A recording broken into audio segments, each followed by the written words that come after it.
মেয়েদের বিয়ে দেওয়ার সময় ল্যাপ তোষক খাট এগুলো দেয়, আবার বলে এগুলো যৌতুক না উপহার, এগুলো দেয়া লাগে, এক্ষেত্রে করণীয় কি?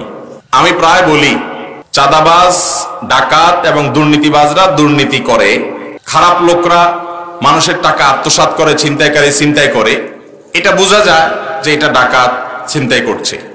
কিন্তু যারা যৌতুক নেয় উপহার বলে, এখন অবশ্য উপহার বলে না, এখন আরো আপডেট হয়েছে, টাকা পয়সা লাগবে তো বিয়ের সময় মেয়ের বাপকে বলে যে আমাদের তো আসলে কিচ্ছুর দরকার নাই, আপনি শুধু 2-3 লাখ টাকা হাওলাত দিবেন, ভিসা আসছে সৌদি আরবের, ছেলে ভিজে সৌদি আরব চলে যাবে, মালয়েশিয়া চলে যাবে, ভিসার টাকা হাওলাত দিবেন, আমরা আপনার কাছে আল্লাহর রাস্তে চাই না, যৌতুক আমরা খাই না, এটা হারাম আমরা জানি।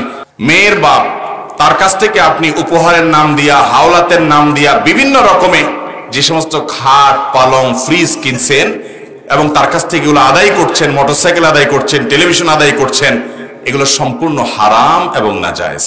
এগুলো জায়েজ হওয়ার কোনো কারণ, একজন চোর চুরি করে, ডাকাত ডাকাতি করে, আপনি যা করেছেন এটা একই বিষয়, ওই দুটোর ভিতরে পার্থক্য করা কঠিন। আপনিও জুলুম করে সম্পদ আত্মসাৎ করেছেন।